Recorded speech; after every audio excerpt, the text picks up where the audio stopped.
India versus Bangladesh का दूसरा test शुरू हो चुका है और बारिश की वजह से सिर्फ 35 ओवर हुए। बांग्लादेश ने पहले बैटिंग की, इंडिया टॉस जीता था और सिर्फ 107 रन बनाए और 3 आउट। मैं फिर भी कहूंगा कि 35 ओवर्स के हिसाब से डिसेंट आई थिंक है, लेकिन 3 आउट हो चुके हैं। जाकिर हसन 0 पे आउट हो गए थे। जायसवाल ने कैच किया था, आकाशदीप ने उनका आउट किया है। शादमान इस्लाम ने 24 रन बनाया, आकाशदीप ने आउट किया एलबीडब्ल्यू। और मोमिनुल हक अभी तक खड़े हैं 40 रन बना के और 7 चौके उन्होंने लगाए हैं। नजमुल हसन शांतु जो उनके कैप्टन है, उन्होंने भी 31 रन बनाए और वो आउट हो चुके हैं। एशविन ने उनको आउट किया है और उसके बाद मुशफिकुर रहीम है, वो भी नॉट आउट अभी करे हुए हैं। 107 पे 3 आउट है और बस यही कहानी थी आज के इस टेस्ट मैच की। ज्यादा कुछ इतना खास हुआ नहीं है। बारिश पाकिस्तान में भी हो रही है। आई थिंक चैंपियंस कप का जो मैच है वो भी अभी तक शुरू हुआ नहीं है।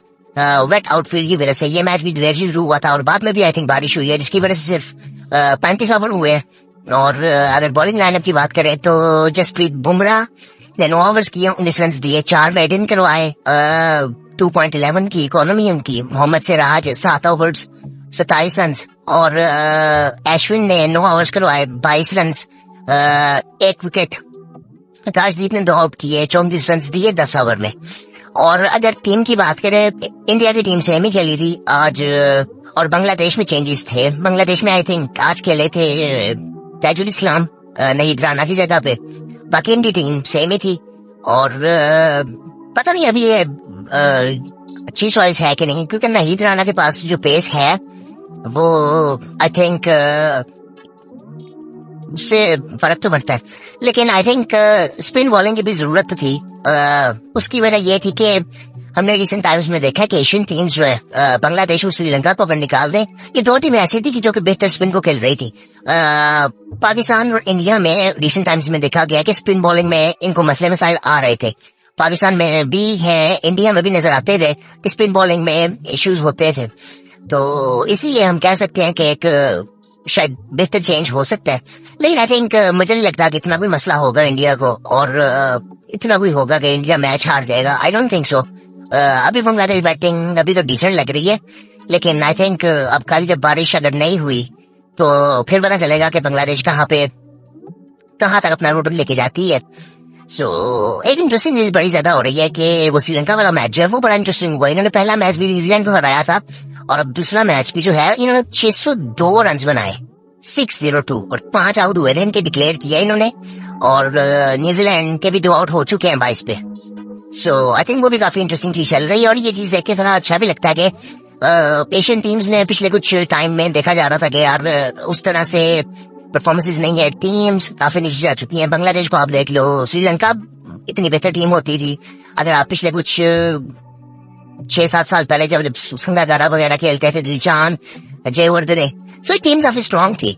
उसके बाद आई थिंक ये जिस तरह से डिस्टर्ब हुई टीम, उसके बाद सेटल हो नहीं सकी थी। अब कुछ स्पार्क इनमें नजर आता है, बीच में कुछ आता रहा है, लेकिन आई थिंक अब जरा बेहतर लगे। टेस्ट क्रिकेट अच्छी खेल रहे हो, सो आप कोई भी फॉर्मेट अच्छा खेल सकते हो।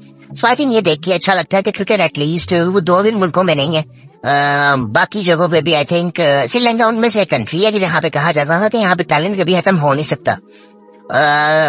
सो आई थिंक मुझे हमेशा से लगा कि यहाँ पे फास्ट बॉलर्स निकल के आते थे, अच्छे बैट्समैन निकल के आते थे, लेकिन रिसेंट टाइम्स में अगर देखें हमें फास्ट बॉलर से कुछ ऐसे नजर आए, लेकिन ऐसे बैट्समैन स्पिनर्स भी आई थिंक यहाँ पे काफी बेहतर होते हैं। मुझे लगता है कि ये लोग खेलते भी सबसे बेहतर है स्पिनर को, बांग्लादेश और ये, और अभी भी मुझे ये लगता है कि अभी भी ऐसा ही है।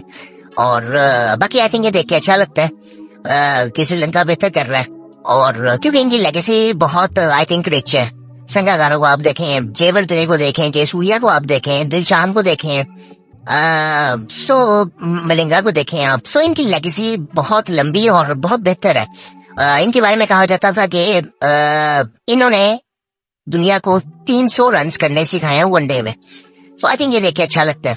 बाकी आई थिंक ये बांग्लादेश और इंडिया का जो मैच है, आज तो अभी काफी इतना भी लंबा मैच हुआ नहीं है, 107 रन ही हुए। अब 100 दिन देखते हैं क्या होता है। चैंपियंस एंड अपर जो मैच है वो भी अभी तक शुरू हुआ नहीं है, वो भी पता नहीं कब शुरू होगा। बारिश इधर भी हुई है, पाकिस्तान में भी सो आई थिंक वो अभी शायद शुरू हो जाए, अभी उम्मीद तो है शुरू हो जाएगा आई थिंक अभी कुछ देर में। और इसके अलावा कोई इतनी खास न्यूज नहीं है। कुछ छोटी छोटी न्यूज आती हैं मीडिया पे आती रहती हैं, लेकिन कोई इतनी खास नहीं है। एक जो मुझे बड़ी अजीब सी चीज लगी कि यार ये चैंपियंस कप से जो प्लेयर्स चले गए हैं, सो वो मुझे बिल्कुल समझ नहीं आई। वो उसकी वजह ये है कि वो जो एक आपने मार्केट किया था एक चीज को, कि इसमें सारे डोमेस्टिक के प्लेयर्स भी होंगे, इसमें इंटरनेशनल प्लेयर्स भी होंगे, सब होगा। सो वो सब कुछ नजर आई थिंक वो सारा बिल्कुल एकदम गायब हो गया। अब आपको बाबर नजर नहीं आया पिछले मैच में, आपको शाहीन नजर नहीं आया, तो आपने क्राउड देख लिया था, कुछ भी नहीं था। वैसे लगा टूर्नामेंट ही एकदम बिल्कुल ही हो गया कि पता ही नहीं कि बहुत ही आई थिंक लो लेवल का टूर्नामेंट हो रहा है। सो इतना फर्क आ गया और एलिमिनेटेड थे ये। सो आई थिंक मुझे लगता है कि एक दो मैचेस खेल लेने चाहिए थे, ये शायद टाइमिंग भी कुछ ऐसी थी, क्योंकि इसके बाद कैंप भी लगना होगा आई थिंक। जब ये मैचेस खत्म होते तो फॉरेन कैंप भी आई थिंक लगना था, 6-7 दिन रह जाने थे। सो वो भी एक चीज ठीक है, लेकिन आई थिंक शायद नेक्स्ट टाइम से ये चीजें देखनी चाहिए कि हमें ये चीजें बेहतर तरीके से प्लान करनी है, ताकि जो हम करवाना चाहते हैं वो पूरी तरह से कर सकें। अब ये आप एलिमिनेटर्स में आके कर रहे हैं, अब या तो ये नहीं होगा कि सबसे बेस्ट टीम जीतेगी। अब मारफोर्ड में, अब आज मारफोर्ड का मैच है, अब उसमें आपको रिजवान नजर ही नहीं आएगा, आपको नसीम शाह नजर ही नहीं आएगा। सो वो आई थिंक ये मेन प्लेयर्स हैं, लेकिन फिर भी वो काफी स्ट्रॉन्ग टीम तो है। इस तरह बाकी टीमों को आप देखें, अब शदाब की टीम में वो आई थिंक वो पूरी टीम नजर आएगी, क्योंकि उसमें आई थिंक ऐसा कोई प्लेयर नहीं है जो कि टेस्ट टीम का हिस्सा हो। सो वो एक तरह से भी स्ट्रॉन्ग टीम हो जाती है। और फिर उसके बाद आप देखो लायंस को, लायंस की भी सेम सूरत है, हालांकि हम तक कैप्टन ही नहीं है। उसके बाद स्टारियंस को आप देखो तो उसमें बाबर नहीं आपको मिलेगा। उसमें आपको कौन सा प्लेयर था आई थिंक जो टेस्ट टीम में है, आई डोंट थिंक सो, मुझे याद नहीं आ रहा। लेकिन आई थिंक ये चीजें देखनी चाहिए कि नेक्स्ट टाइम से ये चीजें बेहतर प्लान की जाए, ताकि आई थिंक जो क्वालिटी मतलब इस टूर्नामेंट को लोग फॉलो इस वजह से लड़ रहे थे कि क्वालिटी थी टूर्नामेंट में। अदरवाइज आई थिंक न क्राउड आता है, वो आपको नजर आया एक दिन में कि जब आपके मेन प्लेयर्स गए जो कि आपकी नेशनल टीम में भी थे, सो क्राउड एकदम गायब हो गया। तो ये चीजें आई थिंक नेक्स्ट टाइम से बेहतर प्लान करनी चाहिए। बाकी इंडिया वाला जो मैच है वो अब कल देखेंगे, मुझे नहीं लगता कोई मसला इंडिया का होने वाला है, वो इंडिया बड़े आराम से मैच भी जीत जाएगा। कल आके बड़ी डिफरेंट चीजें होंगी आई थिंक। इंडिया जब सुबह आके बॉल करेगा, अगर बारिश नहीं होती तो वो नए बॉल का भी होगा, और नए बॉल का तो नहीं, आई थिंक वो सुबह आके बॉल को स्विंग मिलता है, आउटफील्ड से बारिश भी हुई होगी। सो वो आई थिंक मुझे लगता है कि शुरू में थोड़ा मुश्किल होगा, लेकिन बाकी आई थिंक देखते हैं। मुझे लगता है कि इंडिया आराम से जीत जाएगा ये वाला मैच भी।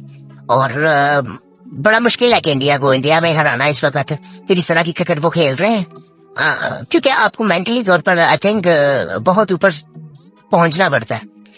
आप इस सोच नहीं जा सकते कि इंडिया बड़ी स्ट्रॉन्ग टीम है, हम हार भी सकते हैं, मतलब हमारा जीतना मुश्किल है, इस सोच के साथ ही आप उनसे खेल सकते। आपको प्रॉपर देखना पड़ेगा, अपना माइंडसेट होना चाहिए कि यार क्यों नहीं हम जीत सकते। सो वो आई थिंक वो इंडिया ने भी आई थिंक वो चीज आस्ते से बिल्ड की है अपने अंदर, कि अब वो लगता है कि मुश्किल टीम है, सिर्फ इंडिया में ही बाहर भी उनको हराना के जिस तरह की क्रिकेट वो खेलते हैं। कई दफा मुझे हैरानगी भी होती है रोहित शर्मा पे और कोहली पे कि इन्होंने ये T20 नहीं खेलते। अभी आने वाले टाइम में T20 मैचेस होंगे तो फिर उस वक्त पता चलेगा कि किस तरह से T20 की टीम लेके चलते हैं ये। और इसी तरह वनडे का भी मुझे लग रहा था कि वनडे टेस्ट का भी शायद कि अगर मैं कोहली को देखूं, अब कोहली में भी कुछ बातें आई थिंक होती हैं जो कि मुझे आई थिंक मुझे तो इस वक्त फजूल लगती हैं कि इन लोगों पे अगर बातें हो ना कि उसने जितना परफॉर्म कर दिया हुआ है ना, अब वो आई थिंक ये मेरी बातें नहीं बनती कि वो फॉर्म में नहीं है, वो परफॉर्म नहीं कर रहा, इतनी इनिंग्स हो गई हैं, ये जो प्लेयर्स है ना इन पे बातें करनी नहीं चाहिए। और एक जो मुझे चीज लगती है कि वो कोहली ने ना अपने पीक पे ना एक जोर लगा दिया हुआ है कि जो उसने कम बैक किया था। सो वो उसकी वजह भी उसने बताई थी कि उसने कैसे कम बैक किया, जो भी था उसका सारा उसने बताया था। सो वो आई थिंक वो दोबारा वो चीज करना ना वो आई थिंक मैं ये तो नहीं कहूंगा डिफिकल्ट होता है, वो इंसान शायद करना भी नहीं चाहता। और वो जिस उम्र के उस हिस्से में है, हालांकि सबसे आई थिंक वो फिट वही है, लेकिन फिर भी आई थिंक मुझे नहीं लगता कि वो उतना जोर लगाएगा। वो शायद वो चैंपियंस ट्रॉफी का वेट कर रहा है, शायद फिर उसको कदर रिटायरमेंट ले ले। सो आई थिंक बड़ी इंटरेस्टिंग सूरत हाल ओवरऑल क्रिकेट में चल रही है। मुझे ना ये देखना है कि जब कोहली, रोहित शर्मा ये प्लेयर्स हटेंगे तो फिर इनकी लेगेसी कौन आगे लेकर चलेगा। आपको कोई ऐसा नजर आता है? जायसवाल में थोड़ा स्पार्क नजर आता है, लेकिन वो इनकी रिप्लेसमेंट नहीं ऐसा नजर आता। इसमें लीडरशिप का बहुत ज्यादा हाथ हो जाएगा। जिस तरह से ये हुआ था कि धोनी गया था, सो लीडरशिप में आए थे मसले मसाइल, उसके बाद कोहली बना। लेकिन उसमें एक चीज ये थी कि धोनी ने, जब कोहली कैप्टन था धोनी खेल रहा था, सो वो आस्ता आस्ता जब रोहित कैप्टन बना फिर उसके बाद धोनी ने छोड़ी। सो उनकी लेगेसी आई थिंक वो एक दूसरे को मिलती है। लेकिन अब आगे आई थिंक देखने बड़ी बात ये होगी कि अब आगे कौन लेके चलेगा। और उसके बाद आई थिंक, लेकिन उनका सिस्टम बहुत स्ट्रांग है। इंडिया का सिस्टम आई थिंक बहुत स्ट्रांग है। इसी तरह अगर इंग्लैंड ऑस्ट्रेलिया को आप देखें, सो वो मुझे लगता है कि वो उनका तो माइंडसेट ही डिफरेंट है ना, वो तो इस तरह से सोचते भी नहीं है। मतलब मैंने जब क्रिकेट देखनी शुरू की थी तो उस वक्त ये सब नए नए आए थे। ये आप अगर आप ऑस्ट्रेलिया की टीम को देखें, ये पैट कमिंस वगैरह, हेजलवुड हो गया और स्टार्क हो गया, मिचेल जॉनसन वगैरह होते थे। सो ये सब उस वक्त भी जिन लगते थे। और ये अभी नया आया था मिचेल जॉनसन उस वक्त। अब वो मिचेल जॉनसन वाली लेगेसी वो आगे स्टार्क को मिली, और उसके बाद पैट कमिंस आ गया, हेजलवुड आ गया। सो वो आई थिंक ये बड़े अच्छे तरीके से वो लेके चले। इसी तरह आप अगर इंग्लैंड की टीम को देखें, सो इंग्लैंड में आपको आर्चर मिलता है। अब आर्चर भी काफी पुराना है आई थिंक, और बीच में वो काफी क्रिकेट तो खेला भी नहीं वो। वुड को देखें, वुड भी काफी, उसको भी काफी देर हो गई है। उसके बाद आप अगर इनसे पहले देखें, ब्रॉड था, एंडरसन था। एंडरसन ने भी अभी रिसेंटली दिया और उसने एक बात भी की थी कि शायद मुझे T20 क्रिकेट खेलनी चाहिए, जो कि मुझे आई थिंक लगता है कि जिस तरह रोहित शर्मा को भी आई थिंक T20 क्रिकेट नहीं छोड़नी चाहिए थी। वो एक शॉर्ट फॉर्मेट है, इतनी उसमें एफर्ट की जरूरत नहीं होती। उसमें आई थिंक अभी लीडरशिप की जरूरत थी इंडियन टीम को भी। पता नहीं, वो उनकी अपनी चॉइस हो सकती है, लेकिन आई थिंक वो चीज हो सकती थी। और ये काफी इंटरेस्टिंग होगा कि आने वाले टाइम में इनका सिस्टम किस तरह ये ट्रांजिशन फेस करता है। जिस तरह के हमें इंग्लैंड और ऑस्ट्रेलिया में नजर आता है कि उनका पता भी नहीं चलता, उनके रिजल्ट्स उसी तरह से रहते हैं। और इसके अलावा साउथ अफ्रीका को आप देखें, उनके जब मेन प्लेयर्स गए थे, बिटवियर्स वगैरह, हाशिम आमला वगैरह, सो वो उनका भी एक ड्रॉप आया था। और उनमें भी एक चीज पता चल रही थी कि यार टीम में मसले मसाइल हैं, लेकिन वहां पर भी आई थिंक उनके बॉलर्स अच्छे आते रहे हैं। लेकिन वो एक जो उनका जो माइंडसेट और एक जो उनके बारे में चीज फेमस है कि वो चौक कर जाते हैं, वो अभी भी वो चीज है। और इसके अलावा न्यूजीलैंड को आप देखें, वो टीम भी हमेशा से स्टेबल रही है, लेकिन वो लाइमलाइट में उस तरह से आती नहीं है। आई थिंक बड़े धीमे लोग हैं और इस तरह एग्रेसिव नहीं है, लेकिन वो आई थिंक वो बड़ी बेहतर क्वालिटी के क्रिकेट खेलते हैं। बहुत कम क्रिकेटर्स होते हैं उनके, लेकिन वो बेहतर क्रिकेट खेलते हैं और वो सिस्टम्स पे आई थिंक चल रहे होते हैं, प्रोसेस को फॉलो करते हैं, ना कि वो अगर मैं देखूँ तो मुझे कौन सा ऐसा प्लेयर याद आएगा कि जिसको मैं कहूंगा कि इसका स्किल लेवल एक्स्ट्राऑर्डिनरी था। मुझे अगर सोचना भी पड़ेगा तो मैं देख जाऊंगा, ब्रेंडन मैकलम पे चला जाऊंगा, मैं केन विलियमसन का नाम ले लूंगा। उसके अलावा मुझे सोचना पड़ेगा, फिर मैं बोल्ट का नाम ले लूंगा, और वो लीगों की वजह से फेमस है। सो अब आप आज देखते हो, मैं टीम साउथी को देखते हो जो कि काफी टाइम से खेल रहे हैं, और वो भी काफी अर्ली एज से खेल रहे हैं और वो खेलते आ रहे हैं। जिस तरह आप एंडरसन को देखते हैं, सो वो उनकी भी अभी कोई एज नहीं, I think 32-33 he I think, और उनके भी अच्छे बॉलर्स आते रहते हैं, उनके बैट्समैन भी अच्छे आते रहते हैं। वो उनमें एक इफेक्ट आ जाता है ये ऑस्ट्रेलिया वाला, कि ऑस्ट्रेलिया के बिल्कुल साथ ही है, सो वो उनका तकरीबन similar he I think mindset तो नहीं मैं कहूंगा, लेकिन काफी सिमिलर स्किल लेवल होता है, और वो क्रिकेट भी उस तरह की खेल सकते हैं। और उसके बाद अगर और किसी टीम की बात की जाए तो किस टीम की बात की जाए, श्रीलंका, बांग्लादेश में भी आप देखें, अभी इनकी मुझे अब ये देखना है कि तभी मुशफीक और शाकिब जाएंगे। अब इनका भी कुछ एक मैक्सिमम 1-1.5 साल ये ले जाएंगे, कितना खींचेंगे मुझे नहीं पता, क्योंकि इनकी उम्र 37 साल है दोनों की। सो ये जब छोड़ेंगे तो इनकी लेगेसी कौन लेके चलेगा। अब इनके पास बॉलर्स तो अच्छे आते हैं और बैट्समैन भी इनके पास डिसेंट है, लेकिन आई थिंक इन्होंने अभी उस तरह से अपनी पीक देखी भी नहीं ना। अब श्रीलंका को मैंने देखना है कि श्रीलंका किस तरह, अब श्रीलंका का ये हाल हो गया कि मुझे ना उनमें ये जो प्लेयर्स खेलते हैं, मुझे इनमें से किसी का नाम भी नहीं याद। मतलब जिस तरह से अगर मुझे कोई नाम याद आता है तो वो मुझे हसरंगा याद आता है शायद। वो भी इस तरह से याद है कि वो टॉप पे रह चुका हुआ है, वरना उनकी क्रिकेट आई थिंक वो ऐसे एकदम लाइमलाइट से चली गई थी कि वो पता ही नहीं चलता था। सो आई थिंक ये अच्छी चीज है, और कि श्रीलंका की क्रिकेट बेहतर हो रही है ओवरऑल। सो बस यही था, और आखिरी वीडियो में और कुछ भी इतना खास कुछ था नहीं। बाकी कल देखेंगे कि इंडिया क्या करता है, और यहाँ बांग्लादेश अच्छी बैटिंग करता है। बाकी फिर आपसे मुलाकात होती है।